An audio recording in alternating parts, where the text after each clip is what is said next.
जय जय जय जगन्नाथ सांग माने welcome to my YouTube channel Biswajit Pintu Odia blog. आज आम जाना आमर तो बेड सब पड़ सारी आ छतु भी आम तादर बाहर कर नहीं छतु बेड कम सरला आम ए जरी सानिटाइज कर जरी सानिटाइज देखु आम जरी गुड़ी कमी बतुरेचु पानी रे एटा खाली पानी नुहे एटा ब्लीचिंग पानी रे आम पाखापाखि अध घंटे घंटे बतुरे सारूँ एबे आकु हाथ रे मचिक युड़ाक जो अच्छी युड़ाक सब आम हाथ में मचिकी सब बाहर करवा ये जो मुझे देखो जो कला कला गुड़ाक युड़ा सब छतु बेड्रु लगी युड़ाक आम सब हाथ में भल भाव में खचिकी परिष्कार करवा परिष्कार करके आम आपको खरारे सुखेदवा आउ जो बेड गुड़िक आमर बाहरी तो संपूर्ण छतु बाहर नथिबो तो ताकू आम आउ थे केमिति यूज करवा धीरे अल्प बहुत बाहर करवा देखो आम ये सब आनी सब गदा करुँ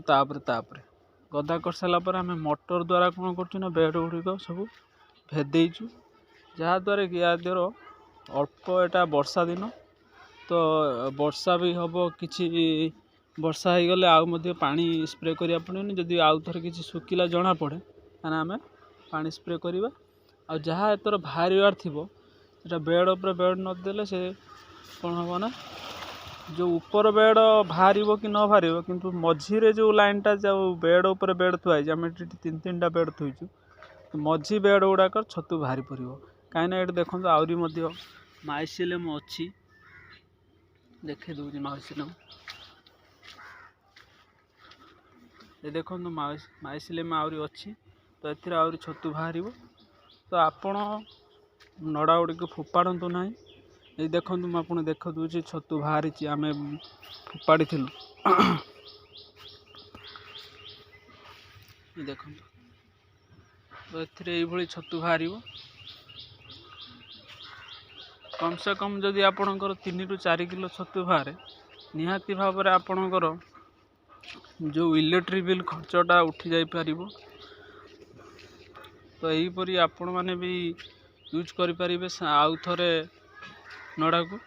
तो आपड़ आपको टोटाली फोपाड़ी जो आमर नड़ा आगुरी ये रखी से भी छतु बाहर था से गुड़ाक आज आम एगुड़ाक ये सब फोपाड़ीचु देख फोपाड़ीचु पुणी एबे जो आमर बेड पड़ी से गुड़ाक जो ताहार जो आम छतु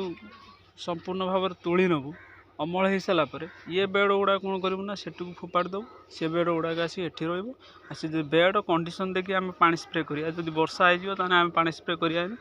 तो जेहेतु आम बेड गुड़ी सुखी जाता आम जरी गुड़ा सब काटी तो से आम पानी स्प्रे करदेलु काले कि बाहरी पड़ो बाहर तो निश्चित निहाती भाव में बाहर जहाँ भी 2-4 किलो छतु बाहर तो आपण आपको केवे भी संपूर्ण फोपाड़ी देवे ना यहीपरी भाव रखी यूज करें भिडियो टी लास्ट पर्यटन देखि धन्यवाद। जय जगन्नाथ।